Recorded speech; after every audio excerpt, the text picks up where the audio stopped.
was doing a little bit of research on yourself, and from what I can gather, you like reading.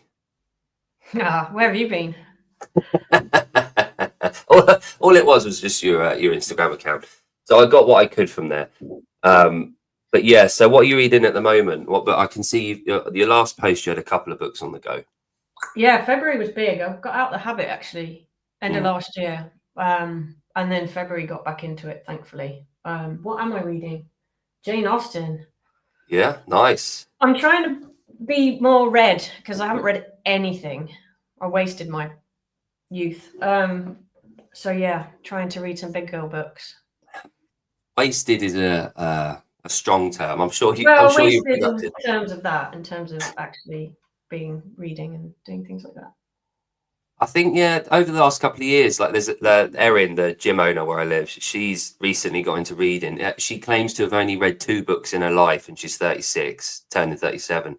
And then this last year, she's read like 6 or 7 books. So all of a sudden, it's bang, she's back in the room and she's reading. And I can tell when she's reading a new book because she'll come in with some new ideas. I mean, where have you got that from? But yeah, what book are you reading now? But so are you mainly into your fiction? Mostly, I try and do a bit of non-fiction now and then, but it's just not as much. Like, it's for the escape, you know. It's not quite as enjoyable, I guess. But I do. Yeah.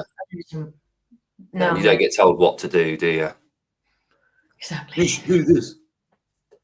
Yeah, some of those self-help books are like, okay, we'll take that with a pinch of bit of salt. Indeed.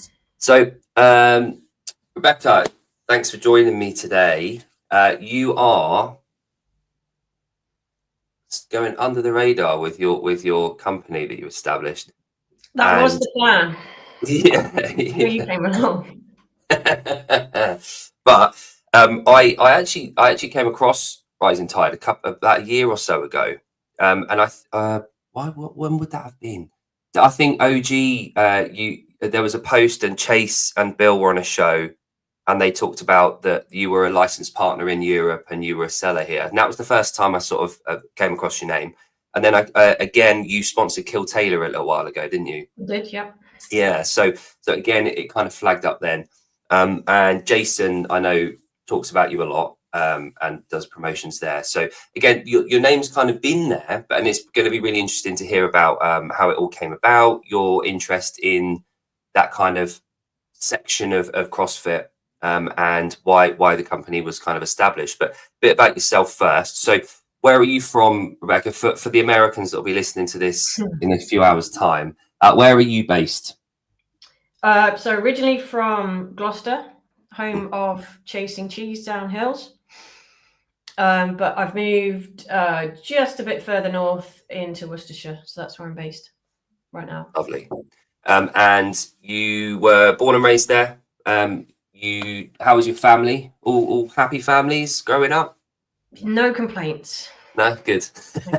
Really dull, to be honest. Yeah. Lots of siblings, and now lots of nieces and nephews spread out. But yeah, it's all good. Lovely. How many siblings do you have? 4.5 technically. Oh wow, that's quite the family. So that's pretty good going. I've got one brother, and that's enough for me anyway. So from what I've seen as well, you like to travel. Has that always been part of your lifestyle? Yeah, probably since after uni. I moved out to the Middle East for a couple of years with work, and that sort of opened up the world. Wow. Got that travel bug, and yeah, just back from a week in Norway last week. Do you travel predominantly with work, or is it kind of a mixture? No, definitely without. That was just a 2-3 year stint with work, but that just, I guess, opened up my mind to what was possible in terms of getting around, traveling. But no, it's definitely not work-wise. These days, it's a mix of CrossFit events and snowboarding. Snowboarding. So when did you come? How long ago did you kind of find winter sports? So in Gloucester, we were lucky enough to have a dry ski slope. So I started there at 13 on the snowboard. Bless her, my mum used to drive me up there a couple of times a week and sit in the cafe. And then, carried on. I stayed there, learnt there, coached there for a bit through uni, and then taking my board around the world, really. Amazing. And did you go to university in Gloucester? No, went to London for a few years. Oh, nice. And what did you study at uni? Engineering. Oh, wow. You know, there's a lot of people with engineering degrees in the CrossFit world. You come across a few of them, in the background. They keep it quiet most of the time. I'm trying to find a correlate there. What do you think that is? Logical minded? Maybe we just like rules and order and structure. Who knows? Yeah, there's definitely something there. The last few weeks, I've spoken to a few gyms from all around Europe, and 3 out of the 5 gyms, one of the owners was an engineer in some respect. Yeah, you meant last week, was it? Not last week. The guy in Norway was some sort of biochemical. Yeah. There's some really intelligent people going into owning affiliates. There's definitely something there. A bit of escape maybe to start with. So you mentioned there about events and getting involved with CrossFit events. Did that come after you'd been doing CrossFit for a while? It did, yes. So I started CrossFit in 2012. What gym was that at? CrossFit Worcestershire. Okay. Which is no more, unfortunately. Well, not affiliated anymore. They're still going, but not affiliated. And then it wasn't really until I did my level 1 in 2021. Okay. And then just got into this world of YouTube. I think Chase and Bill at that point were just starting with the OG culture movement, as it were, which obviously got me hooked. Just on the L1, just got keys to the gym here in Solihull, and that all kind of snowballed from there. And then I couldn't snowboard through the pandemic because obviously trips in the winter were really difficult. Things kept getting cancelled. So I was looking for something else to use to travel, and signed up for Wadapalooza in 22. And then went from there really and got hooked. Awesome. And Will Kane isn't Worcester, is he? Will Kane is Blueprint, yeah. He's not. Right. He is Worcester. CrossFit Worcestershire was not in Worcester. Right. Okay. Yeah. When I started around the same time, so 2012, in Reading, so not too far. But yeah, Will was 13, 14, 15. He was the kiddie that was like at the British champs, and he went to regionals obviously a couple of times. So he was the laddie that everyone sort of knew and recognised, and Sharonki was breaking through then as well. So good to know, good to put things together. So 2012, did you have any breaks from CrossFit? Have you continuously done CrossFit since you started? Pretty much. Yeah, I had a couple of injuries, bit of illness, but even then I think in one of them I just solely ollie lifted for 6 months because I couldn't train CrossFit. So I've never had a break from that routine since. Just been absolutely hooked. Easy done. So there's a lot of harking back to that kind of period, and obviously people that were around for season 1 of CrossFit from 2003 onward. So you and I joined around the same time. I call that season 2. I think that's what I'd categorize it. So do you think there's a bit of nostalgia around that period of time when you talk about like the OG culture? Is that kind of, do you think that's where that came from? Do you think there's an appeal to it to people that sort of started a bit earlier on? For sure. Because it was so new and so different then, wasn't it? I think it has been watered down now. It's more commercialized. 95% of the people at the gym I go to now wouldn't have a clue about any of that world, which is great because they're just there to get fit and enjoy it. But for sure, when the OG culture thing came around, it was a real hark back to why I started and what it was all about at that point. Yeah, and nothing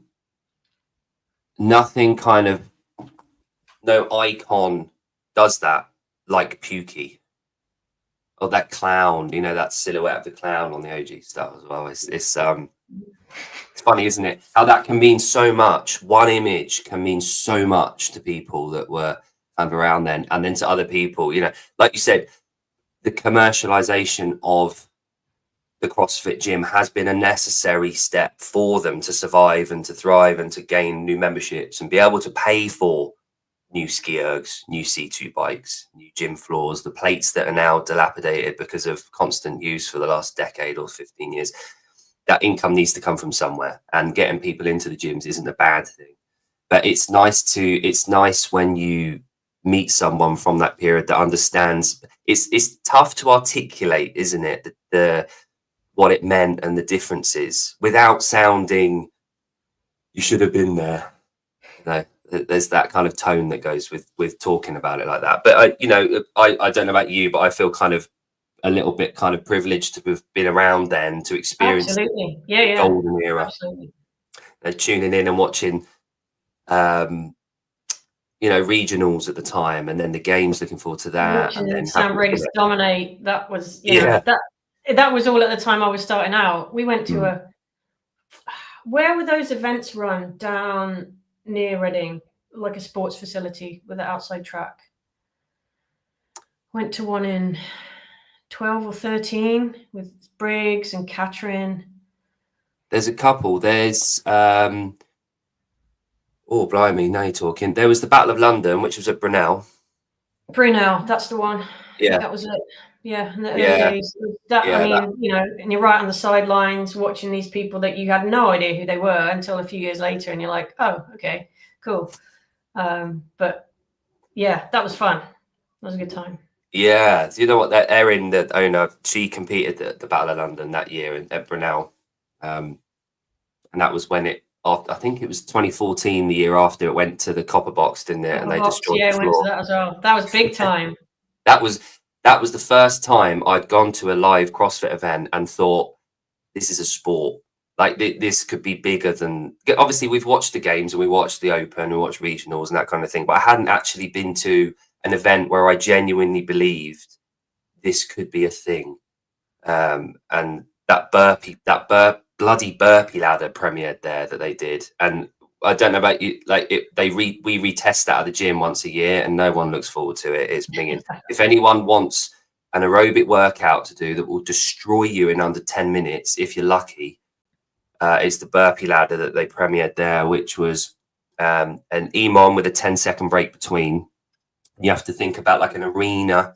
There's empty barbells on the floor, ladders. So 3 overbar burpees, minute 1, and you get 10 seconds to move on to the next bar. You do 6 there in the whole minute. And at this point, you're thinking, yeah, this is a bit of me.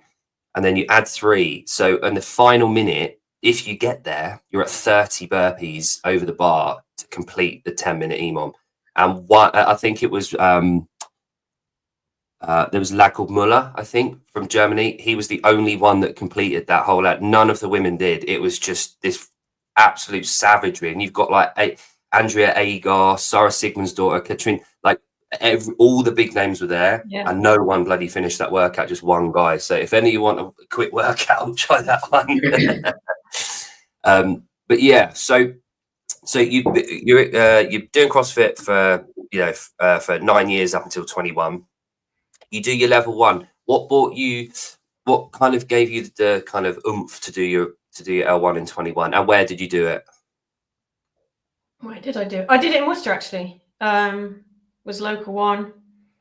I think at a gym that isn't there anymore past COVID. I did it predominantly because I wanted a set of keys to the gym I go to now, so that I could open up in the mornings, because through the pandemic completely sort of changed my daily routine. I was working out in the morning, never done that before, found out that was really good for me to work out every day in the morning. Our gym wasn't open for early morning classes. So that was all wrapped up into, right, I'll get my L1, I'll get a set of keys for the gym, I'll start opening some open gym sessions early in the morning. So that was the motivation, really. not knowing how much I'd enjoy it and what it would lead to after that. Yeah, it's a slippery slope, isn't it? In a good way. I'm fully down that rabbit hole now. So I've got my L2 booked for end of May. Oh, amazing. Where are you doing that? In Birmingham. So not too far away from here. Cool. Yeah, I'm at the point where I keep getting emails from CrossFit saying I've got to renew my L2. And every month that goes by, I haven't booked it. I'm thinking, oh, come on, you need to book it, you need to book it. So I probably should. It's in December, so it'll be my third L2 that I've got to do. And at this point, I'm kind of thinking, on the one hand, I really should do it. You know, it keeps the name out there. It refreshes the memory. But on the other hand, I've already done it twice, and I'm thinking, do you want to do the L3? Yes and no.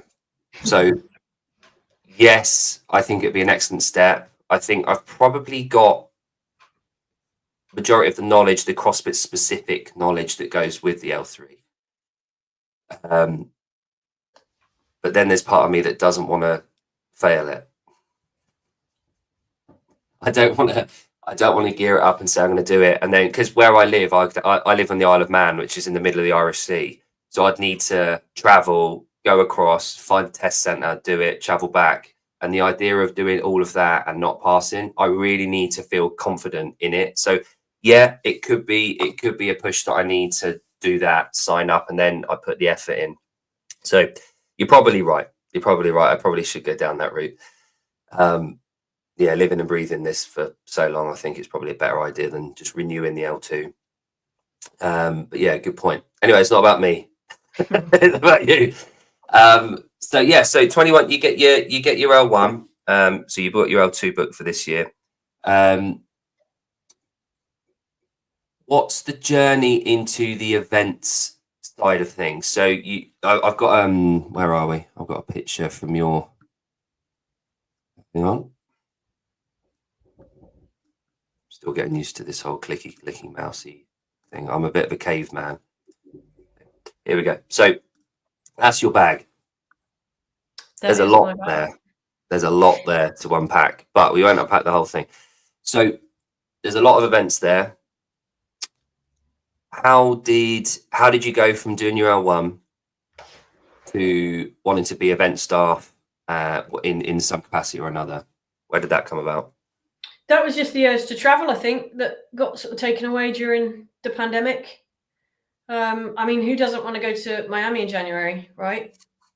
So where did I start? I did a strength in depth event in Bath, the Origins. Yeah. In 21, late 21, and then signed up for Wodapalooza in 22. And then the people you meet, it's been incredible traveling, going to new places, but the people I've met along the way, it's been incredible. So I think the first two people I met at Wodapalooza that year, they told me, oh, you have to do Rogue. You've got to do Rogue. It's the best. So I got home from Wodapalooza, signed up for Rogue, and then it just went to Rogue, met some awesome people there. Oh, you got to do the games. You can't not do the games. So yeah. So I've pretty much done all the big events now. And then Strength in Depth have moved up here to Birmingham. Yes. And they run 3 events up here a year. So I try and get to those and support those guys as well. But yeah, it's been amazing. I've met some incredible people along the way and looking for new ones now to do.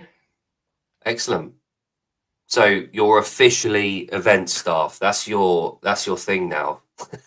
Yeah, well, you get to see the event. It's a cheaper way to go because it does save you some money. It saves you food. It saves you tickets. It mostly keeps you out of the vendor village, spending all your money. So yeah, initially that was the draw in terms of, right, I'm going by myself. I may as well get stuck in and do something while I'm there. But you get to see so much of it. I mean, this year at Wodapalooza, I was on the production team. Cool. And we got to see everything. there, and we got thrown into, if judges were short, we were thrown into judging, scoring. We did a bit of live scoring one of the nights. So yeah, it's just really good experience to get around and do all the roles. Yeah, no, that I bet that was my wife. Funny you should say. Who wouldn't want to travel to Miami in January? My mother-in-law qualified in 65 plus. Awesome. So from October, November time, she was trying to kind of organise for me to go and coach her over there. And I thought it'd be a better fit for her daughter, my wife, to go and coach. So I sort of didn't choose to go to Miami in January. So, but well, it wasn't that sunny this year, so you didn't miss out too much. Yeah, but having said that, my wife and my mother-in-law said what an incredible event, well organised. She's definitely going again, because just there's slight limitations. Obviously, the older you get, the less competition opportunity there is, especially the 65 plus.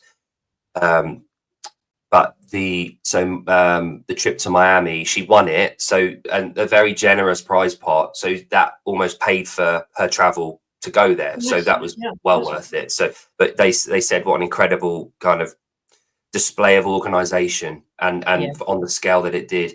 So, and next year, I'm assuming you're going to go for spring break next year. No, I've done 3 now. Right. And I might start a 3 and out rule of trying, going to some different places. We'll see. I might change my mind. But with semi-finals now, it's a bit different. Because I did Syndicate last year. That was amazing in Knoxville. And there are a few other sort of semis I might look at doing next year. Just in new places. I like to go to new places. So we'll see what the calendar looks like next year. It might look very different again. But we'll see what it looks like. I suppose that's the benefit of just being a volunteer. I get to choose which events I go to. And you can see a nice flow to it, can't you? I think, like you say, if you've been to 3, you've probably taken everything you can from the event in terms of the benefit of being a volunteer and seeing it all, and you get to share the love. You get diminishing returns, I think, after you go again and again and again. It's not quite as good as last year, or maybe it's a bit different to that year. And I think changing it up would be good. Get some new places. And you get to share the love a bit, because we all know, especially yourself, how difficult it is for these events to get volunteers that are willing to travel and have the expertise and the know-how and how to be. So it's only fair that you kind of give other competitions the opportunity to, and it sounds a bit silly, but have the opportunity to have someone like yourself with your experience that can go and offer that. Rogue this year, last year just gone. I bet that was handy having it sort of just up the road a little bit rather than going across. It was. I mean, Texas was also fun, but Aberdeen was cool. Yeah, it's nice. It was very strange though, because you're inside the whole time. Half of the team are American. My brain did not know where I was, because I could have been anywhere in the world at that point. So that was pretty crazy. But looking forward to that again this year. That was fun. Yeah, do you know what? I was supposed to be going with that, my friend John, and we ended up, for one reason or another, not being. We were going to camp in our tent. Yeah, we couldn't get the permission for our tent. We'll have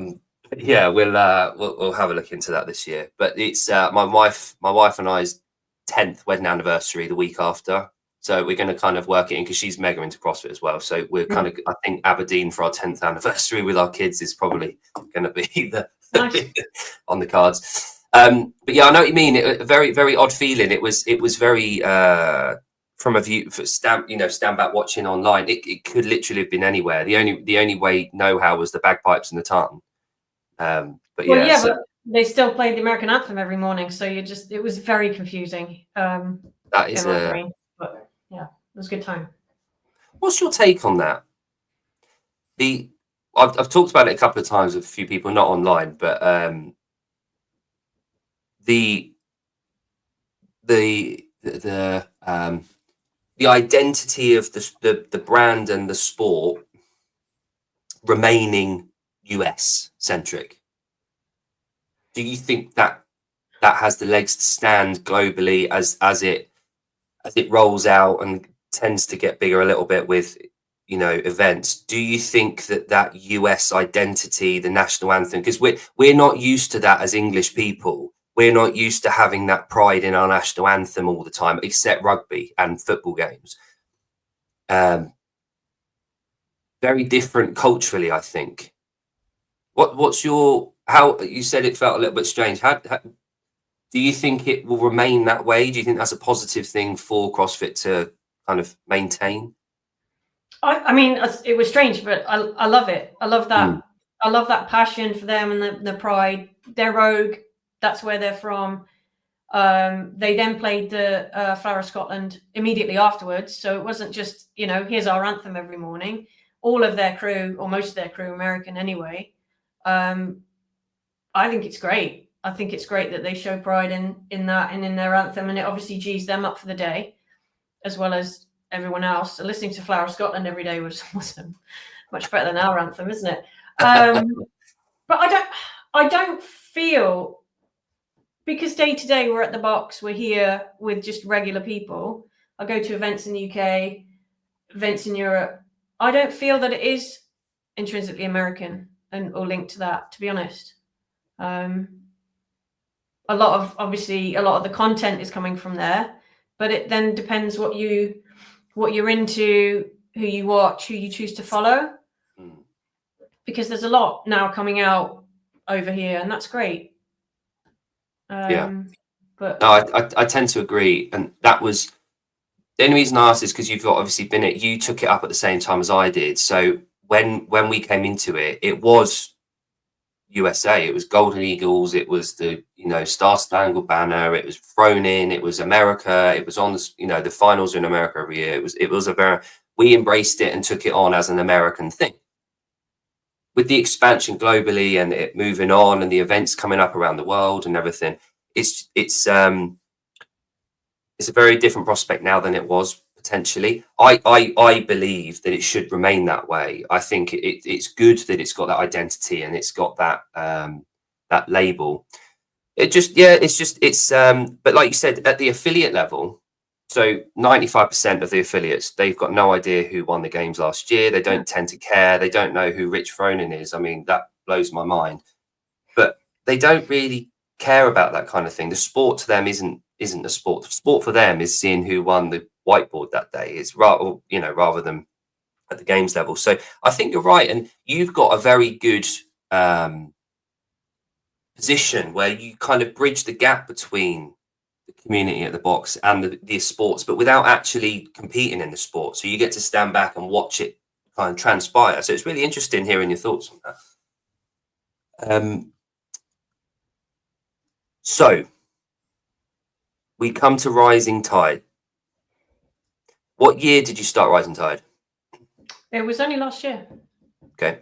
So, And go on. obviously we know the quote, you know, rising tide lifts all boats. What was it about that quote that got you to name the brand that, and what brought it around? What brought the kind of the company around? So I've gone fully down the YouTube rabbit hole, volunteering at events. Chase and Bill have kicked off their OG culture. And I think they bought out the first culture, Pukion. Wanted that, had to have that, but $50 for buying it and shipping. How much do I want this shirt? Not enough to get it, but I got my hands on it eventually because I've got some friends in the US. And then like big inspiration from people like Travis, who were just that sort of one-stop shop, and he was building that relationship with the crew and all of the locker room boys. And that was a big inspiration for me. And I'm like, well, maybe other people want these shirts. Maybe I could be that one stop, you know, your American sweet shop in the mall version of that for CrossFit for these smaller brands. And then I went to Wodapalooza 23 with an empty suitcase. Must have walked around Vendor Village a million times before getting up the courage to actually go and talk to anybody. But that was the start of it, and just kind of blagged it from there, really. Right. And so let's get out the website so we can have a look at this. Hold the line, please. Talk amongst yourselves.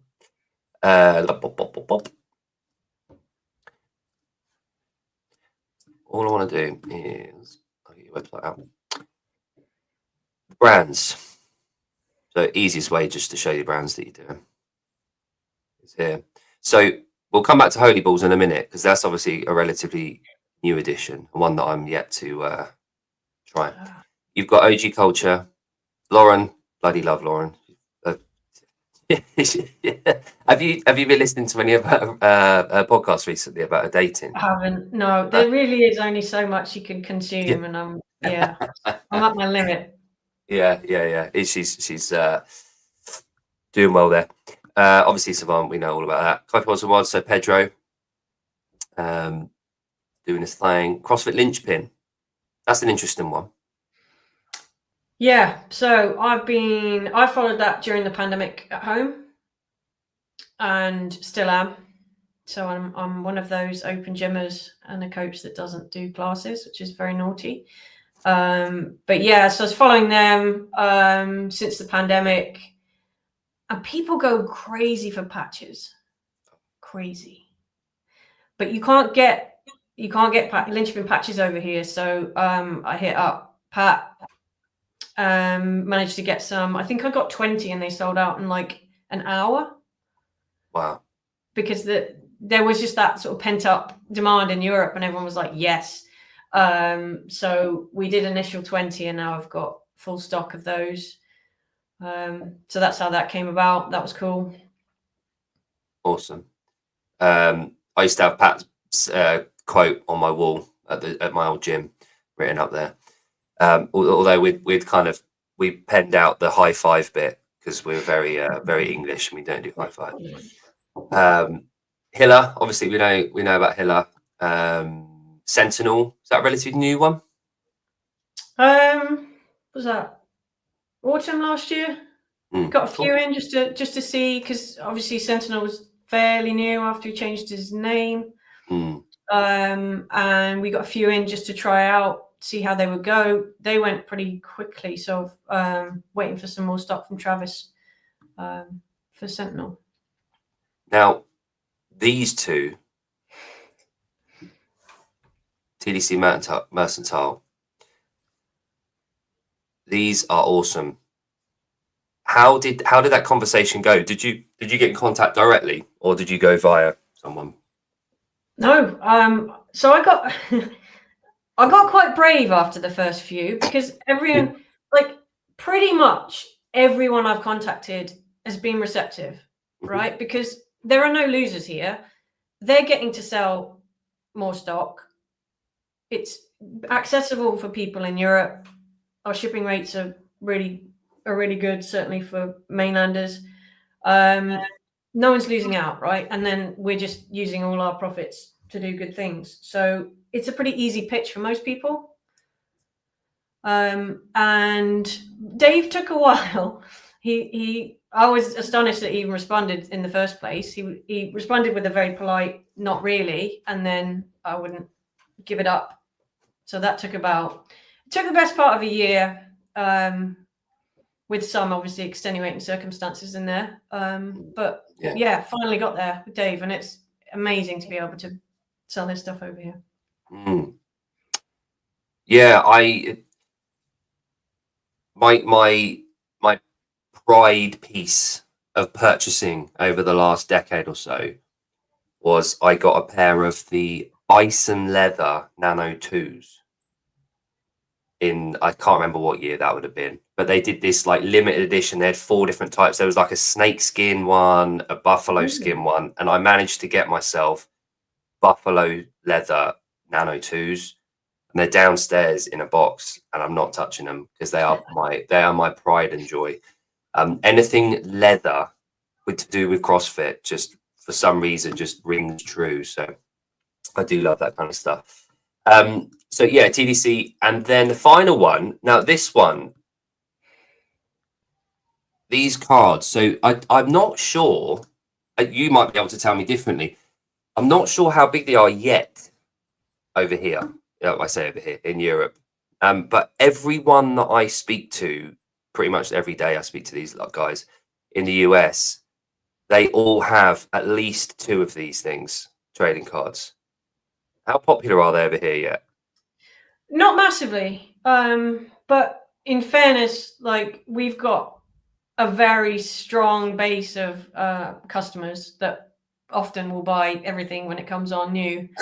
But yeah, they've been trickling out. What Zombie was the first person I think I approached online. Right. Thought it was a scammer, so didn't get anywhere. But eventually, I think it was through the comment section in one of Jason's podcasts that I was like, "Yeah, I'm real. Let's do something." So we got this first batch over. Yeah, not massively popular. I'd like to get some more, but been trying to get the more recent ones because there's a few Europeans in there. But I think maybe somewhat spoilt by the games because there are a few rookie cards in there, and it's a bit possibly tarnished by that. I don't know. But no, these are cool. We got Errol Lowen to sign a few at FitFest. Do you think that's a cultural thing? I mean, I speak for myself. I used to get football stickers, you know, the Panini things in the 90s. Especially in Britain, there's not so much of a kind of a trading card culture. I think that might be the reason why. But having said that, these are really collectible, and I think they could be quite a big deal if we pushed it. So no, they're cool. And with the athletes being so accessible at events, like to get yours signed and to go up and get that piece of memorabilia, I think is awesome. But yeah, you're right. It's, you know, trading cards, baseball cards, football cards. It's a very American thing. Yeah. Maybe if we did a sticker album, it would be more. Imagine that. Popular. Imagine that. Panini CrossFit Games 2025 edition. Exactly. So, last one before I ask about the actual, you know, the setup with RizngTide Holy Balls. How have they kind of taken off? How did they come about? Did you approach them to stock, or did they come to you? So obviously I think they came onto my radar through Kill Taylor, and the boys were all raving about them, and I was like, okay. But this year at Wodapalooza, Gabe had some. So I was chatting with him. He gave me a couple of bags to try, which was amazing. Came back with those, and then I was just surfing around, and they sell wholesale. So got this first batch of 3 different flavors to try, and they've been really popular. And pretty much most people who've bought them have then messaged to say how good they are and how addictive they are. So yeah, we'll see how this batch goes. Might introduce some more afterwards. Yeah. Like I said, I'm yet to try them, but every single person that tries them, my wife got some when she was in Miami, and she was like, "Oh my god, you've got to try these."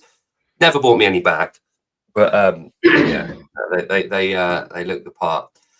So right, getting back to the actual company. So from what I've heard from you today, there was a hurdle for you getting what you wanted. So you've gone out of your way and you've created a business in order to get over that hurdle and to give people opportunity to do it as well, which is amazing. Which kind of all the guys in that kind of, let's call it locker room boys, and everyone in the kind of CrossFit sphere that we kind of follow, they've all had the same theme there. They realized there was a problem and they've found a solution for it and rolled it out, which is awesome. It's lovely to have a group of people that kind of have the same kind of intent and drive to do that. Now, RizngTide, you donate a lot of the profits towards good causes. How did that come about? What was it about it that you just felt you could use to give back to a community? How did that decision come about? Well, it's just kind of evolved, really. I mean, I set it up bootleg to start with, launched with the OG guys. I couldn't believe how popular it was from the start, to be honest. It was really, really popular at the beginning. I think it helped to launch with those guys. They've been amazing, really supportive. So I wasn't really sure how it would go, but just thought, right, there's some investment. I'll set the website up. It's just a side hustle. There's no need to make money out of it. It's just a bit of fun, something to do outside of work. And then, those guys launched, that went really well. And I'm like, I'm not giving this money to the tax man. I don't need it. So what can I do with it? And then I think what was I watching? One of Pedro's, I think it was one of his game shows. Right. Around the whiteboard, perhaps. Yeah. And Jason was a last minute guest on there, and he won, and he got his 30 seconds at the end to say whatever he wanted. And he did a pitch for sponsorship for he was doing an open tour last year, and he did a pitch for sponsorship, and I was just like, well, I've got some spare cash. So got in touch with him, helped him out for that, and then it kind of snowballed from there in terms of, right, what can I do next? And whether that's like direct sponsorship like we've done with him a couple of times, or whether it's forward funding clothes. We did a coffee collab with Pedro, so we forward funded that. So it's not necessarily just sort of straight giving the money away to people. It's using that to fund other ventures just to see how they go. And it's amazing what you can get out of that when you start thinking about, right, what can I use this for in a positive way, rather than just it sat there or buying more stock or ending up having to give it to the tax man. Yeah. What's the point of that when I can do something much more fun and rewarding with it and help some people out along the way? Absolutely. Couldn't agree more. So for anyone that doesn't know about Jason's channel, Jason CF Media, he's been going for a couple of years now. Very passionate CrossFitter, goes to Bath, we found out. But yeah, Jason's a really good dude who does a lot of touring, and obviously there you go, there's your RizngTide association there last year. He does a lot of commentary on the sport. He introduces a lot of athletes. He does a lot of athlete interviews and stuff. So if you are listening, go and check out Jason's profile, because he's a very, very good guy to listen to, even if he can't pronounce his THs. So RizngTide going well. Have you got a whole year under your belt by now? So it's present day. Are we at the year mark? It was February, I think. I launched February last year. Yeah. Cool, lovely. And we've spoken briefly about the this year, about who you're kind of diverting a bit of attention toward. Just going to share the screen now. The Academy program. So I'm hoping to get a little bit about them from yourself, but I'm also hoping to maybe get them on the show at some point to be able to talk about in depth and how it came about. Awesome. What's your association with them? Did you kind of just happen to see them and like what they were doing and went through, or is there any personal connection there at all? No, that was pretty much it. I think we were going into year 2. These guys have popped up on my radar. They started out in Worcester, so a local connection for me in that sense. I mean, you can't fault what these guys are trying to do.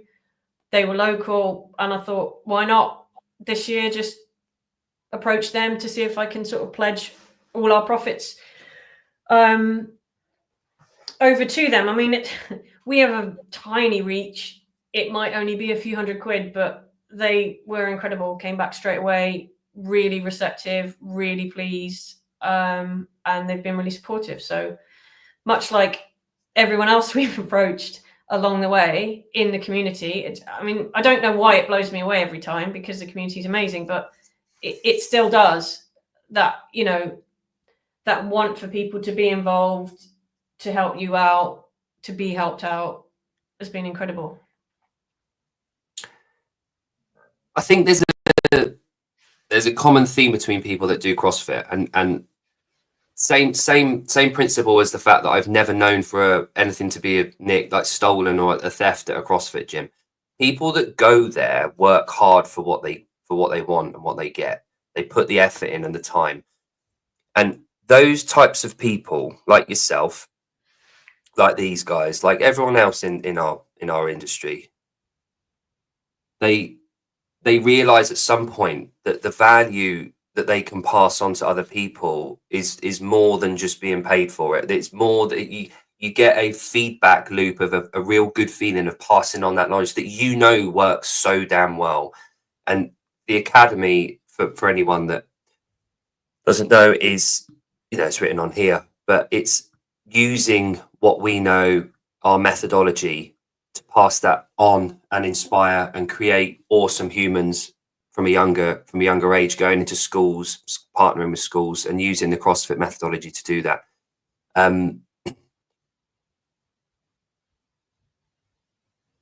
What do you think that value that they have can move forward in the UK? Obviously, we've got a lot of affiliates in the UK that we can use this. I think I read somewhere they've got about 10 affiliates that are on board at the moment, I think. Yeah, it's that link, isn't it? It's that link between kids of that age who are probably just getting into sport, maybe starting out at gym, wanting to like look better or feel better, and it's pointing them in the direction of functional fitness, CrossFit, Olympic lifting at that age and introducing them to it. I mean, I can't imagine if I was pointed in that direction at that age. Maybe I wouldn't have been interested, but we didn't have that opportunity. So to get in and get that sort of curriculum in schools and bridge that gap between schools and, the local CrossFit gym, amazing. I mean, I found it at 30, I think. And, don't we all wish we started a bit earlier?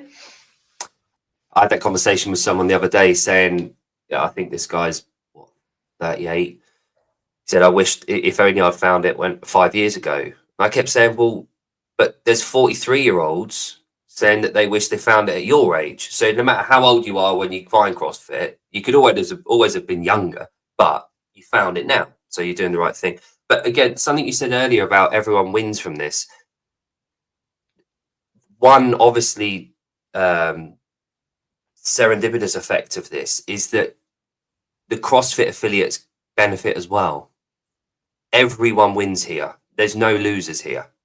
The kids get this awesome introduction to this thing that we know. They're given all the tools to have a really strong work ethic, to feel good about themselves, to exercise and be as productive as they can. And then the affiliates are gaining as well, not only from a monetary value, but also they get to give. No one's in CrossFit. No one runs affiliates purely to make money. They're in it to help to introduce this thing that we have and to inspire and to get people kind of fitter and stronger. But the affiliates get to do that to a whole new group of people that you can see so much value in. I don't know if you coach or work with any teens or younger adults at all, but it's a very different feeling because, I mean, one, it's really hard to communicate initially. Communicating with teenagers is like a different language, but the results that you can get from that, you see this just transformation in them, and it's so awesome to kind of be witness and be part of. From a selfish perspective, it's nice to be able to be part of that. So I guess what the academy provides is this kind of solution to a lot of different kind of questions and positions that people find themselves in. So it's such a lovely cause, and I really, really do want to get those guys on because I really would like them to be able to get a few new affiliates involved. Because I guess if they get affiliates involved, the affiliates then have the tools to go out to multiple gyms, multiple schools as well, rather than approaching the schools and coming in that way, which is also obviously a very good position to be in. So how long have you've been working with them for a couple of months now? Was it in the new year that you?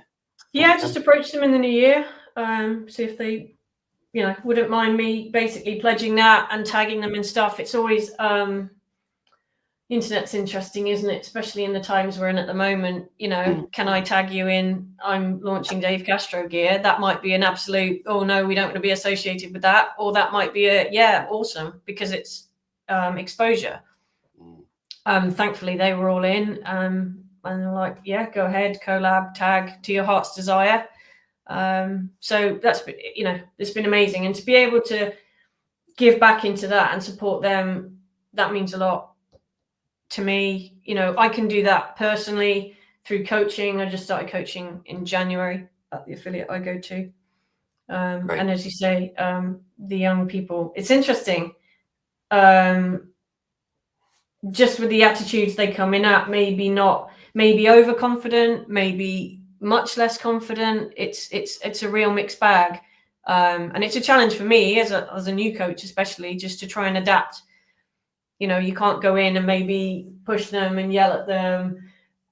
It's a slightly different, maybe a little bit of a softer approach to build up that confidence. But knowing what I've got from CrossFit, to be able to give that to people who are younger is, allow them to get that from CrossFit at a younger age. That sort of mental resiliency, as well as all the physical, and health aspects. Yeah. Is incredible. And it's an hour away from phones and tablets, which is important for all of us. Yeah, mixing with, all with different people, different backgrounds, different ages. I came in, one of my first few classes and thought, it's a team workout, I'll pair up with a couple of these older ladies because they, that seems like the easy option for me. And they absolutely rinsed me. It was a very bad choice. So yeah, it's great. I mean, kids don't often get that, do they? That interaction with other age groups, other people, different backgrounds. So it's a really cool thing. And we've got a lot of sort of newer people at our box, and it's really nice to see them all sort of discover it and get into it from the beginning. Do you know what? Two things there. Firstly, yeah, I'm really passionate about the induction process.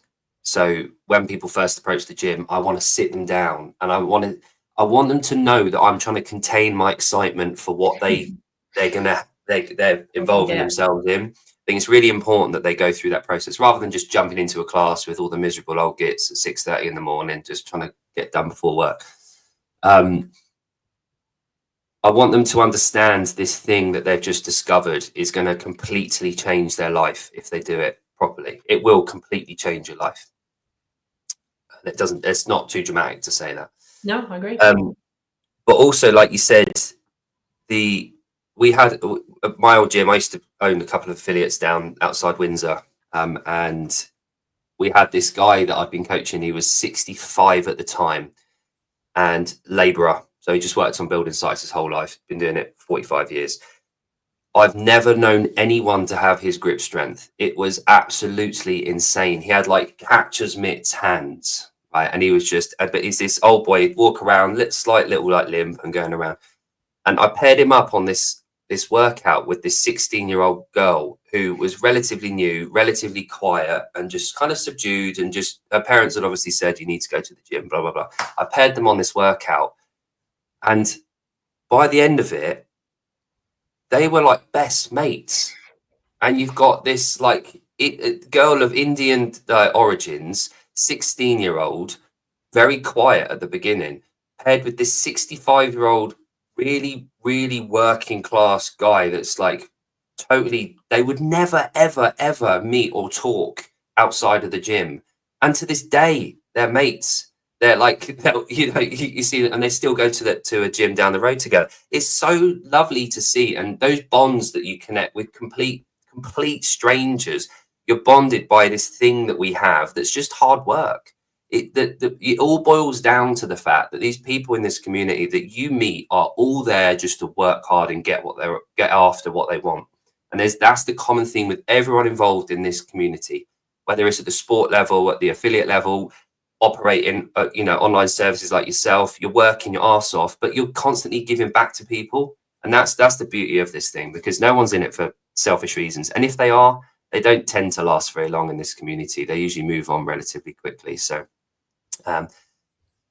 so last thing then, I know I've taken up a lot of your time, and I really appreciate you joining me today, Rebecca. What's next for you? Is it, obviously the company's relatively fresh still and new. So I understand that you're still in the kind of the growing phase, but what's new for yourself? So this year, 2025, have you got any events booked? And what's next for RizngTide? Good question. Events booked, nothing yet. Hoping to do Rogue. I will try for the games and see what happens, but getting in there is not easy, especially now they've shrunk a bit in size and staff. So personally, for me, that will be my event roster, I think, as well as probably a couple up here in Birmingham. Business-wise, I'm just going to carry on blagging it because it's worked for me so far, in fairness. But I think you're saying on the last show, that Norwegian guy, it's just about seeing opportunity. And I think over the last year, whether it's blind luck, I don't know, but I'll see something and think, maybe we can get that. Maybe people would like that. Sometimes it's a bigger risk than others. But I'll just keep going in that vein, really. I'll just stay involved, stay down this rabbit hole and see where it goes, to be honest. Those American sweet shops never really last very long, do they? In the mall.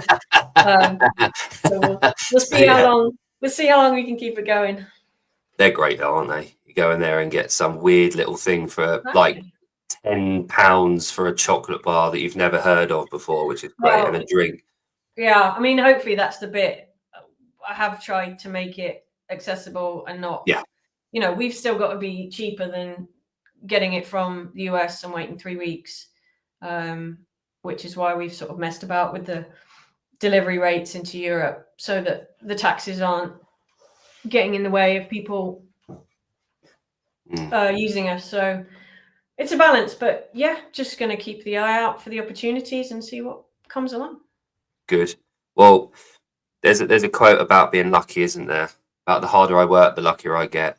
So, call it luck, call it opportunity arising, whatever you want to call it. But you're obviously working hard for what you're doing, and it's so nice that you're giving back to the community on top of all of that. So, and also from a personal note, thank you for organising this cross transatlantic thing, because I get obviously a lot of stuff from the US. So I will 100% be using you guys. And are you open to new products and services? Is it something you're open to? Yeah, cool. Always Lovely. open to opportunities. Yeah. Excellent. Right then, Rebecca, thank you very much for joining me. I'm just going to stay on the line. I'm just going to sort of say bye to everyone, and we'll have a quick chat. So thanks for joining me today, guys. Excellent conversation. I've got Rickard from a box in Berlin joining me from Germany next on Sunday. So join us for that, and I will see you then.